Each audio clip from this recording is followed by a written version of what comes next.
gostaria de agradecer pela Faculdade Getúlio Vargas, pelo convite, professor Roberto França Vasconcelos, Daniel Santiago, Breno, Camila, professor Eurico, todos da Faculdade Getúlio Vargas pelo convite.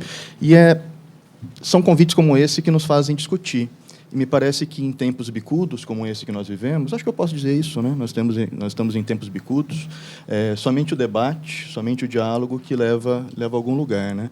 E eu, assim como vocês, eu não vi aqui nenhuma proposta absurda.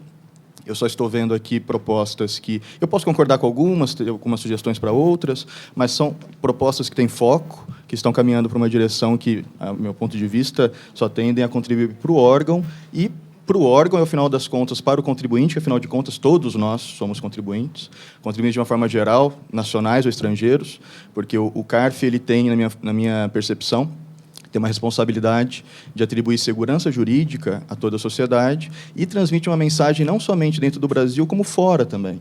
Então, muitas vezes, nós julgamos alguns casos que, com certeza, vão ter repercussão para investimento estrangeiro que virá para o Brasil, por uma questão de estabilidade, por uma série de questões. Então, aqui também fiz algumas anotações. Então, primeiro, meu parabéns pela iniciativa e obrigado pelo convite. Fiz aqui algumas considerações também, algumas anotações. Primeira coisa que realmente me sensibiliza muito, que me chama muito a atenção, é o pré-CARF, o pré-processo administrativo, né? É como você imaginar, bom, nós temos aqui um problema a partir do momento em que o processo administrativo é instaurado, mas será que o processo administrativo deveria ter sido instaurado? Será que seria necessário chegar até esse ponto? É a pergunta que se faz, eu acho, hoje no Poder Judiciário, que nós temos um estoque imenso de processos e se discute o que fazer com esse tanto de processo. E aí você olha para o horizonte e vê que milhões e milhões de processos ainda estão por vir. E aí você verifica que, olha, se eu não tomar uma iniciativa em relação ao que virá, na verdade, meu problema é 3 vezes maior e a minha solução que eu localizei para aquele estoque agora já não serve mais, porque agora o estoque é 3 vezes maior. Me chama muito a atenção que nós vivemos em um sistema jurídico complexo. Talvez o sistema jurídico brasileiro seja dos mais complexos. Nós temos aí um professor de Curitiba, o professor André Foloni, que está até inaugurando uma linha de pesquisa sobre a complexidade dos sistemas jurídicos, e eu acho que ele está em um sistema que lhe dá uma possibilidade de aferição muito grande. O sistema jurídico tributário brasileiro ele é muito complexo. Então, me chama a atenção o seguinte cenário. Eu, contribuinte, e eu sou aquele contribuinte que eu quero ter o bônus... Como é que se chama? Bônus de adimplência. Como que eu não vejo muitas pessoas com esse bônus? Eu até esqueço o nome. O bônus de adimplência. Eu sou um contribuinte que eu quero, tá? É a minha meta. Eu quero ter um bônus de adimplência. Eu quero ter estrelinha na minha cartilha. E aí eu persigo isso. Só que o sistema ele é extremamente complexo. E aí nós não temos informações aqui, pelo menos quem está aqui presente, de um contribuinte aqui de cabeça, né? Ninguém lembra de um... Enfim. Então, partindo da premissa que eu busco a regularidade, mas o sistema é muito complexo. E, ao mesmo tempo que eu tenho esta realidade, eu recebo a visita de um auditor fiscal em que ele irá me exigir um grau de rigor extremo. Porque, se eu não tiver cumprido todas aquelas exigências que, para a percepção daquele fiscal, são as necessárias, neste ambiente extremamente complexo, em que ninguém aqui pode levantar a mão e falar eu sei todas as obrigações de um contribuinte, senão, como já disse um professor uma vez, se alguém fizer isso, eu iria apontar um mentiroso. Tá? Ao mesmo tempo em que eu tenho esse sistema complexo, eu tenho um auditor fiscal que me procura e diz, olha, agora, nesse momento, estou aqui lavrando um termo de início de fiscalização, então, caso identifique alguma transgressão, alguma obrigação não cumprida, algum desleixo, alguma irregularidade, algum descuido, eu irei autuar e eu irei lavrar uma multa de, no mínimo, 75%. Se eu identificar uma fraude, dolo ou simulação, nós temos aqui uma multa de 150%. Se você não colaborar comigo, não me apresentar os documentos, aí essa multa vai ser agravada em 50%, vai poder chegar até 225%. Então, me parece que esses 2 elementos que eu estou trazendo aqui para o início da minha fala, que é elevado grau de complexidade, ausência de diálogo entre contribuinte e fisco e elevadíssimas multas, gera um ambiente, como eu vou denominar aqui, catastrófico, um ambiente temerário, um ambiente que não contribui para o desenvolvimento do país, um ambiente que não contribui para o diálogo e para a existência de um princípio de confiança, de boa-fé e de colaboração entre fisco e contribuinte. Então, me parece que um debate que pode ser muito saudável para todos é esse pré-processo administrativo, pré-CARF. Antes de olharmos para o CARF, antes de começar, quem sabe não existisse no Brasil, assim como existe em outros, e vocês estão trazendo exemplos de UK, do Reino Unido, de alguns sistemas em que o contribuinte recebe a visita do auditor fiscal, o auditor fiscal, me parece que há até uma mediação, né, no Reino Unido, em que o auditor fiscal tem a possibilidade de demonstrar para o contribuinte aquilo que ele entende que não está correto. Me parece que essa mediação serve até para que o contribuinte demonstre, olha, fiscal, mas verifique os fatos de acordo com essa ótica, olhe com mais acuidade esse tipo de coisa, e aí evitando situações em que a fiscalização, ou por conta de tempo, por conta de alguma questão, lavra o auto de infração sem considerar as provas adequadamente, isso só seria verificado mais para frente. Me parece que esse diálogo prévio, em que o contribuinte, ele receberá uma visita de um auditor e terá, antes da lavratura do auto de infração, a possibilidade de concordar com alguns desses pontos e realizar o pagamento com uma multa menor do que aquela que lhe seria imputada na hipótese da autuação, seja um caminho magnífico. Só que eu estou trazendo 2 pontos. Além dessa complexidade, a multa. E as multas no Brasil são muito elevadas. Então, me parece que, para eu ter uma equação para esse cenário melhor, eu precisaria rever as multas em si. Então, hoje eu começo em 20%, no caso de atraso de pagamento. Se eu receber um auto de infração, eu tenho a possibilidade de realizar o pagamento. Então, eu tenho uma pressão, né, diferente, né, desse cenário que a gente está desenhando, uma pressão, olha, faça o pagamento, não arrisque exercer o seu direito de defesa, ainda que você entenda que você o tem. Para diversas questões, o contribuinte pode estar em um cenário que ele vai dizer, olha, a jurisprudência ela pode estar indo em um lado hoje. Então, eu já participei, antes de ser conselheiro, hoje eu não me dispo do advogado, porque, na verdade, eu já deixei o meu uniforme de advogado na OAB desde dezembro para me tornar conselheiro do CARF. Depois de 12 anos de experiência, como advogado, não foram poucas as oportunidades em que eu tive um cliente do meu lado, e ele, olha, a sua expectativa de vitória, a gente disse para você não provisionar, né, porque o tribunal tinha uma certa jurisprudência, o tribunal judicial, só que agora mudou. Mas como? Né? Então, quando você tem até cliente estrangeiro, é pior, porque eles não entendem isso. Então, o contribuinte, naquele momento, ele toma uma decisão. Ou eu vou exercer o meu direito de defesa, e aí eu tenho riscos de sucumbência, eu tenho uma série de riscos, né? Ou então eu faço pagamento. Me parece que esse é um ambiente mais saudável para um critério de confiança. Então, se eu tivesse uma multa menor, e eu não vou aqui fazer uma mágica de números, tá? Vou só brincar aqui, chutando alguns números. 10% por atraso de pagamento, recebendo uma notificação para identificação de possíveis irregularidades, antes de uma autuação, vamos lá, 20%. Números da minha cabeça aqui, só brincando. Houve uma autuação fiscal, 35%. Houve uma autuação fiscal e você realizou alguns atos, como, por exemplo, você não entregou o DIPJ, mas a sua contabilidade está plenamente em ordem. Se um fiscal vier aqui na sua empresa hoje, ele tem possibilidade de realizar o lançamento integralmente, porque você não fraudou documento contábil, você não deixou de emitir nota fiscal, você fez tudo bonitinho. Você só não emitiu a DIPJ, você não declarou, você não fez a DCTF. Talvez a multa deveria ser diferente, não deveria ser 150%. Deveria ser, por exemplo, na minha cabeça aqui brincando, 75%. Agora, para aquelas hipóteses, e eu vou na linha, talvez, de vocês, não estou aqui dizendo para reduzir multas, 150% já é suficiente. Talvez essa multa de 150% para esses contribuintes que cometeram fraude, dolo ou simulação e devem realmente ser punidos, deva ser reservado para essas hipóteses. Então, particularmente, eu começo aqui falando sobre esse pré-CARF. Tá? Acho que, realmente, é uma sugestão para a GV intensificar o debate sobre isso. Acho que iria ser de uma importância muito grande para o país.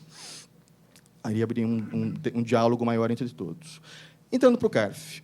E aí, começando do início, como eu cheguei aqui, né? Ou como eu cheguei no CARF. Né? Então, essa questão da seleção, né? Feitas pelas confederações. Eu, particularmente, não tive qualquer apadrinhamento e, em qualquer momento da minha trajetória até hoje, em nenhum momento eu recebi nenhuma mensagem de nenhuma confederação intervindo, tentando interferir em qualquer tipo de solução. Muito pelo contrário, eu tenho conversado com algumas confederações, e todas as confederações sempre me dizem isso: olha, nós não queremos saber o resultado nós não queremos porque nós temos aqui pessoas que fazem parte da confederação e tudo mais, mas nós não iremos interferir, nós não iremos sequer assistir o julgamento para não passar uma mensagem de interferência. Então, me parece que uma questão fática de interferência de confederações eu, particularmente, não percebo. Quando chegar o momento da renovação do mandato, se haverá ou não essa verificação de como foram realizados os julgamentos ou não, particularmente, me parece que isso não vai acontecer, mas ainda não chegou o momento para eu poder aqui dar um testemunho a respeito disso. Eu vejo com excelentes olhos a transparência no critério de seleção, eu vejo com excelentes olhos isso, assim como o antigo CARF, que nós tínhamos, posso chamar antigo CARF, né? O pré-2016. Nós tínhamos conselheiros magníficos, meus professores. E eu tinha conselheiros também que, vamos lá, não eram nenhuma unanimidade. Hoje, nós temos conselheiros que eu considero excelentes, magníficos, né? Não estou neles, infelizmente, e também tenho aqueles conselheiros que eu digo, olha, falta um pouco de experiência, falta um pouco de bagagem. Eu acho que o cenário não ficou pior por conta disso, entende? Obviamente, você tem, no momento que você senta na cadeira como conselheiro, você tem um período de maturação, né? Então, você precisa ter um momento realmente de saber se a cadeira mexe, como que funciona. Isso, o conselho conseguiu alcançar, porque você tem vamos lá, alguns meses de julgamento sem interrupções que foram ocorrendo, e esse conforto os conselheiros vão criando. O que você precisa ter, na minha opinião, é publicidade na seleção, dos critérios de seleção. É apenas um título de doutorado que vai te colocar lá, ou você também precisa ter aí experiência, você precisa ter experiência não somente em tributos, mas experiência naquele tributo que você vai julgar. Porque algo que particularmente me incomoda, e eu não sei realmente como é realizado, é a escolha para em qual turma, em qual sessão você estará sendo alocado. Então, eu tenho, por exemplo, me vem aqui à cabeça um conselheiro que, veja, esse sim entende de imposto de renda da pessoa jurídica. Esse tem uma experiência invejável em imposto de renda da pessoa jurídica. Está na segunda seção, imposto de renda da pessoa física, contribuições previdenciárias. Então, me chama a atenção que, enquanto a primeira seção, por exemplo, tem lugares vagos, este conselheiro foi alocado para a segunda seção. Me parece um desperdício de experiência, me parece que ele poderia estar contribuindo para a sociedade de uma forma muito mais clara. Como eu vou criticar isso? Não tenho como criticar, porque exatamente eu não sei o critério de seleção, como foi adotado. Eu não tenho como criticar, não tem como eu sugerir melhorias, né? Então, talvez essa transparência sugerida aqui pela FGV, poderia conduzir a essa questão. Por favor. Só para esclarecer esse ponto aí, e tornar público já a questão dos critérios, né? Levando a sério a proposta, as confederações, quando elas indicam os candidatos, elas indicam para vagas em sessões específicas. Então, às vezes, você recebe realmente o currículo de uma pessoa que é muito boa em RPJ, mas a vaga da confederação é na segunda sessão. E aí, numa parte, por sua vez, às vezes, as confederações informam que há vagas das federações. Então, assim, a Federação da Indústria do Estado da Bahia tem a vaga na segunda sessão, digamos. Então, e aí, né, fica um loteamento que não está claro e que não é bom, não é eficiente. E no comitê, aí sim, Luiz Flávio, eu posso falar, que eu estou lá hoje, se leva muito em consideração o currículo e o tributo. Se eu vejo uma pessoa que é boa em aduaneiro, eu vou querer ele para a terceira sessão, claro, né?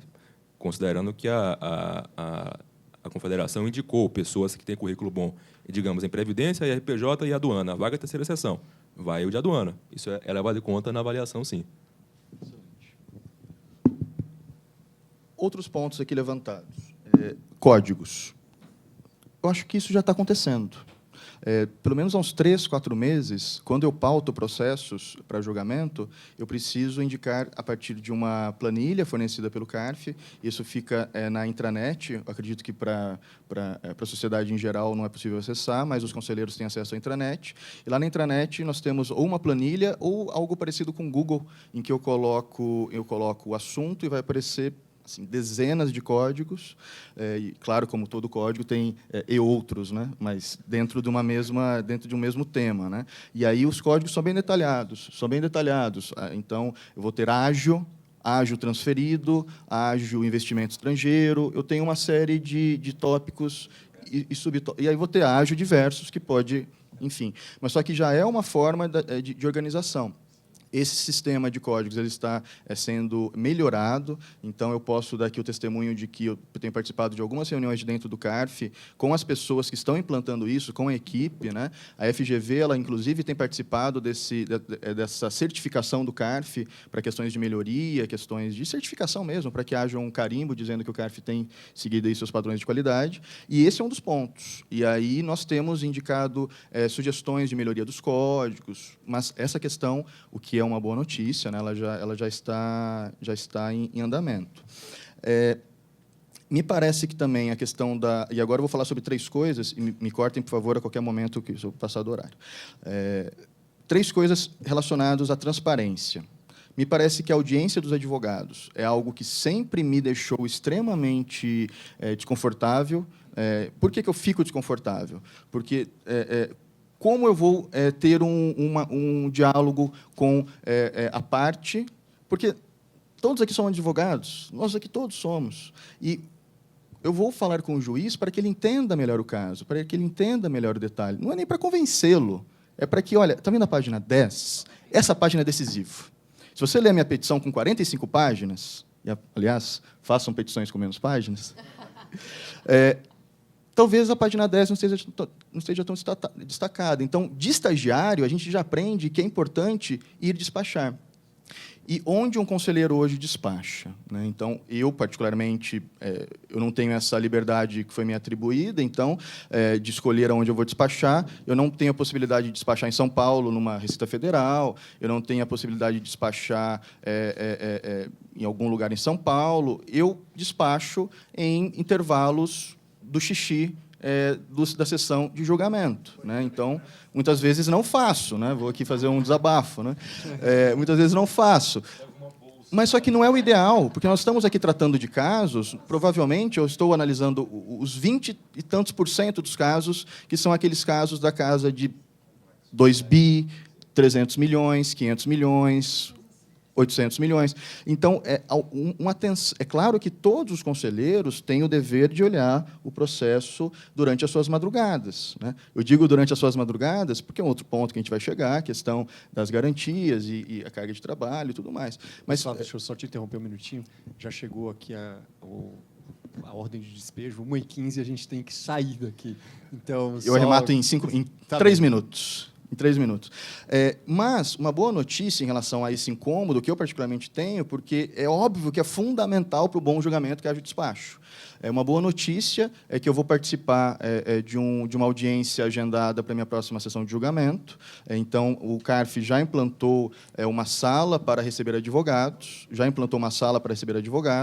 Então, esse despacho ele vai ocorrer com a relatora, e a relatora ela encaminha um e-mail para todos nós, dizendo, olha, conselheiros e contribuintes fazendários, dizendo, preciso de mais um para participar. Foi a orientação que eu recebi, preciso ter 2 pessoas para participar, para que haja, enfim. Né? Como é esse despacho, como essa audiência, eu não sei.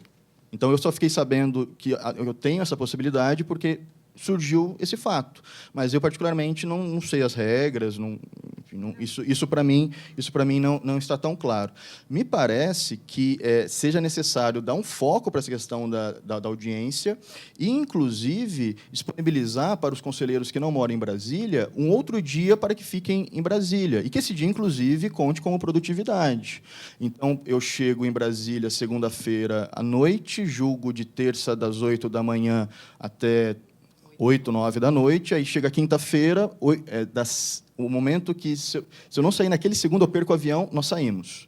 Então, quando eu vou despachar, quando eu vou receber ou o procurador da Fazenda ou o contribuinte? Quando? Se há essa sala, se há essa possibilidade, talvez a gente precise rever esse detalhe de ter essa disponibilidade. Transmissão, publicidade das sessões, claro que são tudo que fala sobre transparência é sempre muito bem-vindo, inclusive publicidade das decisões de admissibilidade de recurso especial.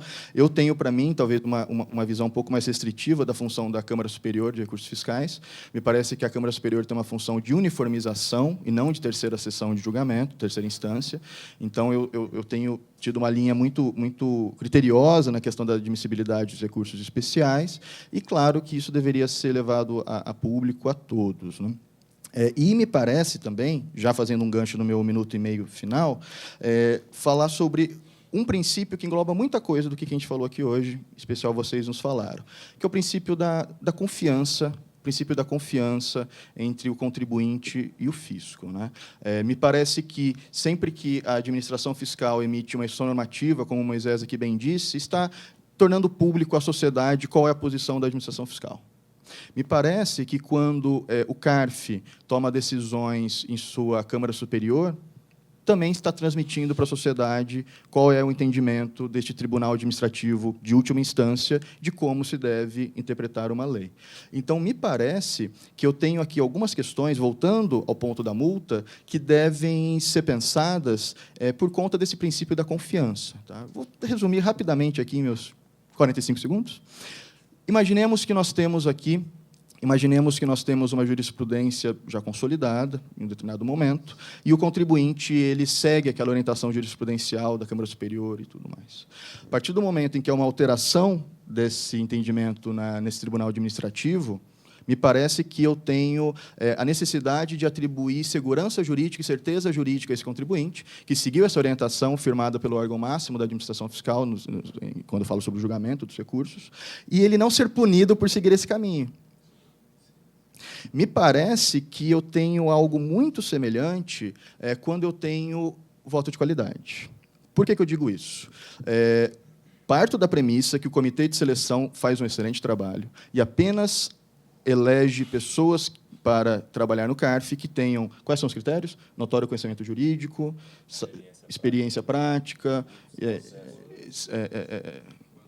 ilibado. Se eu tenho um órgão vou olhar só para a Câmara Superior, que 5 conselheiros, com todas essas características, entenderam que, contribuinte, se eu fosse você, eu faria a mesma coisa. E os outros 5 entenderam que, olha, realmente você agiu equivocadamente e eu tenho voto de qualidade. Vamos dizer que, nesse meu exemplo hipotético, o voto de qualidade é entre os 5 fazendários e entenderam que, ou 5 distribuídos entre fazendários e contribuintes, mas o voto de qualidade decidiu que deveria ser cobrado o tributo. Me parece que é uma hipótese em que, pelo princípio da confiança, pelo princípio da certeza do direito, nesse ambiente tão complexo que nós vivemos, que é o começo da minha fala, a multa deveria ser reconsiderada. Se ela não for afastada, ao menos ela deveria ser reduzida para aquele padrão mínimo, que seja de 20%, que seja de... O que o sistema estabelecer como mínimo? Como se ele houvesse apenas pago em atraso, que seja. Isso já existe no nosso sistema jurídico? Talvez isso já exista no artigo 100 e no artigo 112 no CTN, e me parece que isso existe na Constituição Federal, com base em princípios, mas talvez eu tenha aqui um problema ou de eficácia técnica ou de eficácia social. Eficácia técnica é quando eu não tenho dispositivos que prescrevem aquele princípio da confiança determinaria, ou ainda eficácia social. Nós não identificamos no artigo 100 do artigo 112 do CTN, a necessidade de atribuir esse efeito ao voto de qualidade. Daí eu vejo a necessidade, talvez, de uma alteração legislativa e estabelecer esse critério, que é uma sugestão, acho que algo seria bastante coerente com o sistema.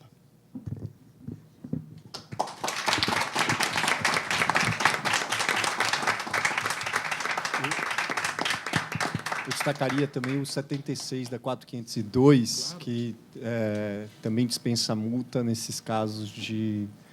Bom, a gente tem 7 minutos, se alguém quiser fazer alguma consideração, o Roberto ali atrás, a Valdirene, mas a gente vai precisar realmente sair, porque tem um outro evento, então eles precisam organizar para que façamos. Bom, primeiro, parabenizo a todos aí pela pelo grande evento, os pesquisadores, os procuradores que estão aqui conosco. Eu acho que nós saímos daqui com duas questões. A questão da comissão, que eu acho que é aplicável para as 3 pesquisas, a comissão independente, o trabalho conjunto. Acho que assim, o ponto principal é melhorar o diálogo físico-contribuinte. Eu acho que todo mundo aqui está. Se a gente criar critérios objetivos, éticos, nós temos aqui, foi apresentado pelo Eurico pela manhã, o indicador de transparência, o compliance corporativo. Acho que a gente pode aproveitar nos trabalhos, acho que isso pode ser uma referência para a gente poder avançar nesse sinal aí do bônus fiscal, ou seja, não só bom comportamento tributário, bom comportamento corporativo como um todo. Acho que essas são as minhas considerações. Obrigado. Valdirene, uma última consideração. Rapidinho, não quero atrapalhar, só um comentário complementar, eu não sei se colocaram, porque eu tive que sair da sala, em relação à preocupação do Rescado em operacionalizar o pré-contencioso administrativo, que eu acho que é a preocupação de todos, e todo mundo concorda que seria bom para agilizar. O Rescado colocou bem que não adianta mudar só o chapéu, né? Quem vai julgar, depois quem vai mediar e vai dar problema. A gente tem que entender esse lado também. Eu acho que, da mesma forma que o fisco dá 30 dias para pagar sem multa, ele pode, voltando à minha ideia, que eu amo o princípio da cooperação, a transação, a oportunidade de você sentar junto ao fisco e conversar, por que não, nesses 30 dias que eu tenho para pagar menos com multa, eu estender esse dia lá na DRF mesmo e trazer o advogado com a defesa prévia e chegar num acordo e evitar o auto de infração. Eu aproveito o jeito que já existe, criar uma sistemática simples, do jeito que já está, evitaria o que já... Uma coisa para se pensar. Né? Aqui eu acho que vai lembrar que a gente não está inventando a roda, né? Não. Sim. Porque a gente escuta... Esses programas de compliance cooperativo, horizontal monitoring, eles são de ampla utilização no mundo. Então, eu acho que é trazer, e a gente, de alguma forma, traz isso, né? Quando a gente fala da OEA, a linha azul, né? O bônus, dessa forma um pouco distorcida. Mas eu acho que são temas que, de fato, eles vão pegar a essência, né? De redução da litigiosidade. E essa questão de dispor sobre o tributo ou não, que é muito discutida, de certa forma, a gente estava discutindo, refletindo sobre isso, o auditor fiscal, ao não ter que explicitar por que deixou de lavrar o auto de infração, está empoderado para dizer que, naquela situação concreta, não correu o fato gerador, não tem tributo a ser cobrado, e ele deixa de lavrar o auto de infração. Então, esse poder já foi dado a alguém. Por que esse poder não é contestado? Se há algum tipo de corrupção, isso vai ser apurado. Mas por que não dar esse empoderamento para uma negociação, numa transação, numa mediação, no momento posterior? É esse realmente o problema que a gente tem que enfrentar? Mais alguma colocação? Mais uma coisinha só, desculpa. Em relação às questões monotemáticas que são levadas ao CARF, a forma como isso é divulgado, eu particularmente posso ter alguma dificuldade em acompanhar isso, em participar. O novo CPC ele trouxe um regramento em relação às causas repetitivas. A gente podia aproveitar algumas coisas do que está ali, existem as audiências, os prazos, tem que valorizar isso, porque se escolhem vários recursos, se julga tudo junto na Câmara Superior. Acho que a gente pode simplificar o modelo e criar alguma coisa não igual, mas mais simples também, dando oportunidade para que outros profissionais participem com argumentos complementares para que aquilo siga de modelo para os outros processos em andamento. Obrigada. Mais alguma consideração? Gente, primeiro, agradecer novamente por integrar essa pesquisa, agradecer a presença do Luiz Flávio, a presença do Moisés, a presença do Paulo Riscado. Acho que engrandece muito a gente. Eu acho que essa pesquisa, esse trabalho, ele já tem frutos. Eu acho que o maior fruto é isso aqui, é a gente trazer para a mesma mesa, para o mesmo debate, as pessoas que lideram. Então, a gente conversou com o Dr. Barreto, fomos muito bem recebidos, conversa de 3 horas com o Dr. Barreto. Vimos a evolução que já se tem, as medidas administrativas que estão sendo tomadas. discute-se, é muito tendencioso, é muito favorável ao fisco, enfim, mas há muitas medidas que já foram tomadas. A Procuradoria, e assim, eu acho que esse é o grande ganho do projeto, assim, trazer para aquilo que é o ideal que a gente está tanto falando, que é a cooperação entre as partes, para chegar num denominador que seja melhor para todos. Eu agradeço a presença dos patrocinadores que viabilizaram o projeto, a presença da Zabeta do GETAP, o Burgos, que já esteve aqui conosco na aula e está ali. Enfim, agradecer a presença de todos vocês, o Ricardo, que está sempre conosco também às 7 da manhã. E eu acho que é plantar semente e cultivá-la daqui para frente. Alguém mais alguma consideração? Então, eu declaro encerrada a sessão e agradeço a todos.